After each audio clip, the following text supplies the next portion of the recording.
According to NFPA 79, the maximum conductor fill for plastic wireways is specified differently for power and control circuits. For power circuits, the maximum conductor fill is 50% of the cross-sectional area of the wireway. For control circuits, the maximum conductor fill is 75% of the cross-sectional area of the wireway. NEC Article 310.15 addresses the derating of conductors based on the number of conductors in a raceway. When multiple conductors are present in a raceway, their ampacities must be reduced. For 3 or more conductors, the ampacities are reduced to 80% of the single conductor ampacity. If there are 6 or more conductors, the ampacities are reduced to 70% of the single conductor ampacity. Let's consider conductor sizing and derating for the specific scenario presented. NFPA 79 states that the minimum power circuit size in a plastic wireway is number 18. The ampacity of a number 18 conductor is 8 amps. Given a derating factor of 70% for 100 conductors, the derated ampacity for a number 18 power circuit is calculated as 8 amps multiplied by 0.7, which equals 5.6 amps. Assuming a maximum conductor fill of 50% in a 40 square inch wireway, the available area for conductors is 50% of 40 square inches, or 20 square inches. To determine the number of number 18 conductors that can fit in the wireway, divide the available area of 20 square inches by the cross-sectional area of a single number 18 conductor, which is 0.35 square inches. This yields approximately 57 conductors. Now, let's examine the case of number 16 power circuits. The ampacity of a number 16 conductor is 10 amps. Applying the same derating factor of 70% for 100 conductors, the derated ampacity for a number 16 power circuit is calculated as 10 amps multiplied by 0.7, resulting in 7 amps. Using the same maximum conductor fill of 50% in a 40 square inch wireway, the available area remains 20 square inches. To find the number of number 16 conductors that can fit in the wireway, divide the available area of 20 square inches by the cross-sectional area of a single number 16 conductor, which is 0.53 square inches. This results in approximately 37 conductors. In conclusion, based on the conductor fill and derating calculations, it is possible to have up to 57 number 18 or 37 number 16 power conductors in a 40 square inch plastic wireway. However, it is crucial to verify the actual conductor count and cross-sectional area of the wireway to ensure compliance with both NEC and NFPA 79 requirements. These calculations provide a guideline for understanding conductor fill and derating in plastic wireways, but practical application requires careful consideration of the specific installation and applicable codes. The NEC and NFPA 79 provide comprehensive guidelines for safe and compliant electrical installations. Always consult the latest editions of these codes and consult with qualified professionals to ensure adherence to all applicable requirements.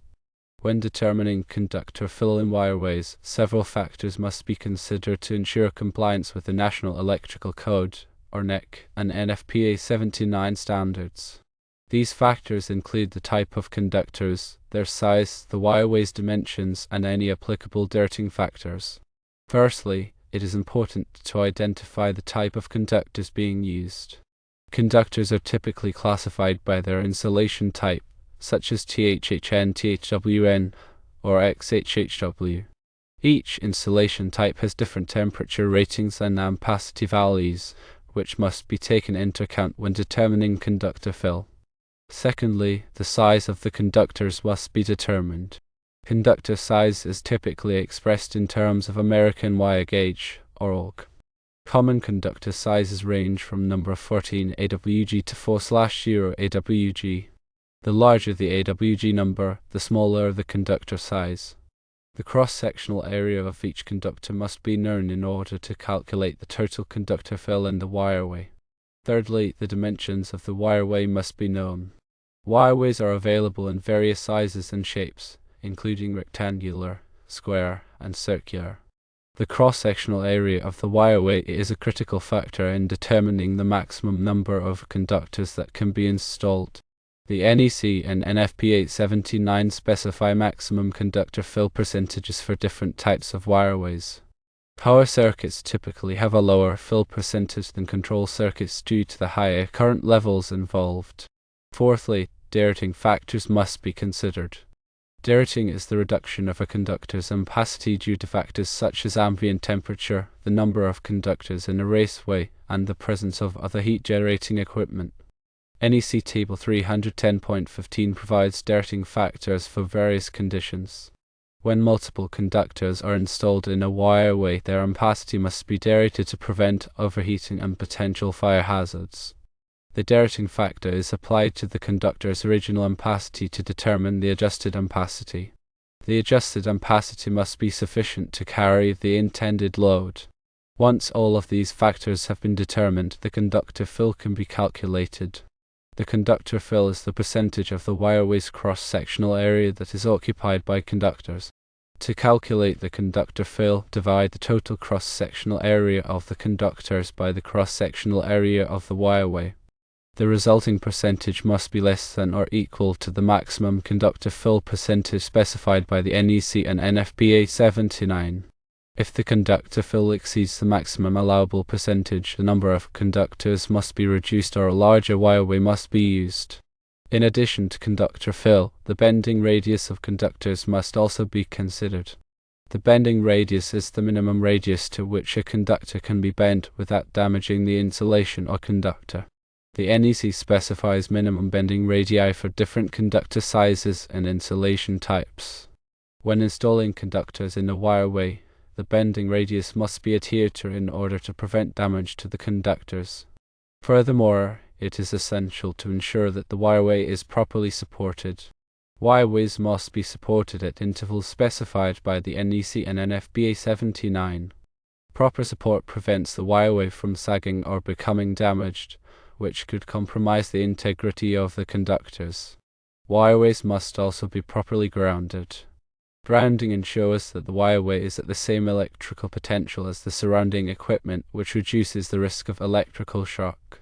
The NEC specifies grounding requirements for different types of wireways. It is also important to consider the environmental conditions in which the wireway will be installed.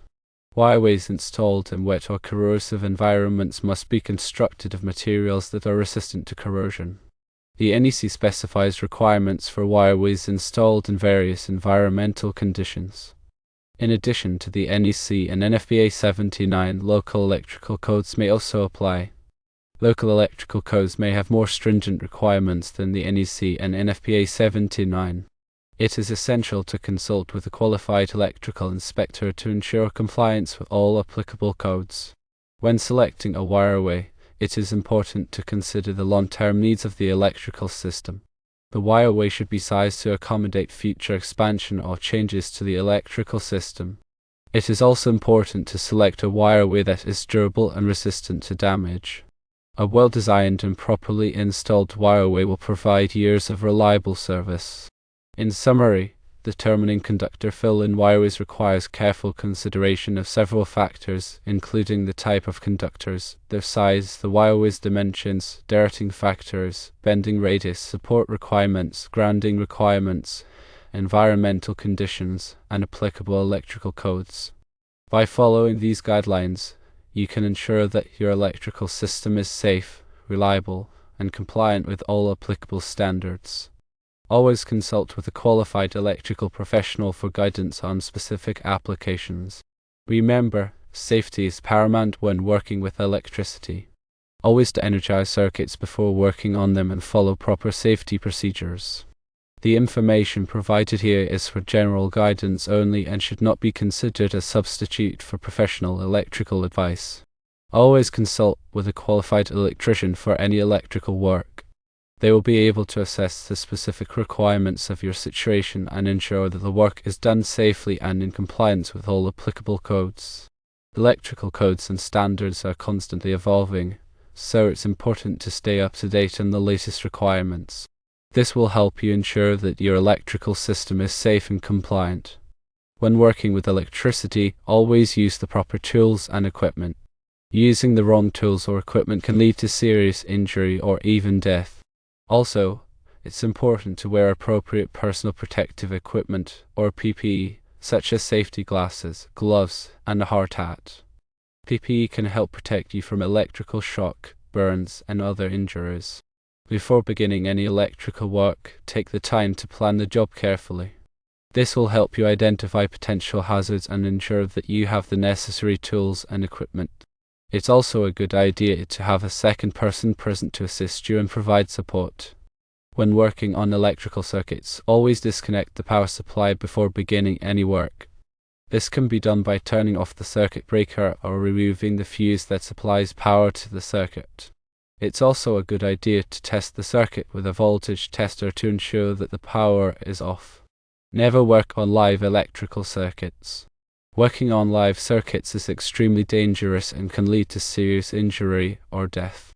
If you must work on a live circuit, be sure to use proper safety precautions such as wearing insulated gloves and using insulated tools.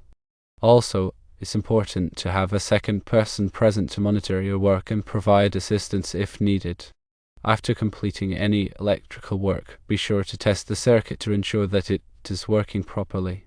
This can be done by using a voltage tester or other testing equipment. If the circuit is not working properly, troubleshoot the problem and make any necessary repairs.